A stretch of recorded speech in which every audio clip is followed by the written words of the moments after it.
Hello குட்டீஸ், இன்னைக்கு ரோஹித் பார்க்கில் விளையாடிக்கிட்டு இருக்கப்போ என்ன நடந்ததுன்னு பார்க்கலாமா? ரோஹித் ஸ்கூல் படிக்கிற ஒரு குட்டி பையன். ஒரு நாள் அவன் ஸ்கூல் பார்க்கில் விளையாடிக்கிட்டு இருக்கப்போ ஒரு ஆளை பார்த்தான். அந்த ஆள் சிரிச்சுக்கிட்டே ரோஹித்தை பார்த்துட்டு இருந்தார். அவர் கையில் ஒரு பொம்மையை வச்சுருந்தார். அது நல்ல பளபளப்பான பொம்மையாக இருந்தது. அந்த பொம்மையை ரோஹித் கிட்ட கொடுக்க வந்தார்.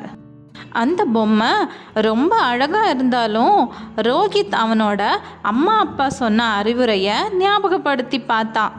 நமக்கு தெரியாத அறிமுகம் இல்லாதவங்க கிட்ட நாம் பேசக்கூடாது, அவங்க என்ன பொருள் கொடுத்தாலும் வாங்கக்கூடாது அப்படின்னு அவங்க சொன்னது ஞாபகம் வந்தது.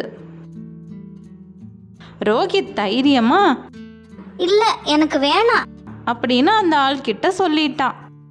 வேண்டான்னு சொல்லிட்டு ரோஹித் உடனே அவங்க ஆசிரியர்கிட்ட போயிட்டு நடந்தது எல்லாத்தையும் சொல்லிட்டான். ஆசிரியரும் அந்த நபரை கூப்பிட்டு என்னன்னு விசாரித்து அனுப்பி வச்சுட்டாங்க. ரோஹித்தோட புத்திசாலித்தனம் மற்றும் பாதுகாப்பாக நடந்துக்கிட்டதால ஆசிரியரும் அவங்க பெற்றோரும் பாராட்டினாங்க. அதனால் குட்டீஸ், ரோஹித் மாதிரி நீங்களும் உங்கள் பாதுகாப்பு தான் முதன்மையானதுன்னு ஞாபகம் வச்சுக்கோங்க. உங்களுக்கு தெரியாத ஆட்கள் கிட்ட இருந்து எந்த பொருளும் வாங்காதீங்க, அவங்க கிட்ட பேசாதீங்க. உங்கள் பெற்றோர் அறிவுரையை கேட்டு அதன்படி நடந்துக்கோங்க.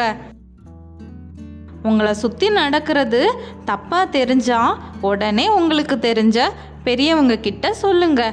பாதுகாப்பாக இருங்க. நன்றி.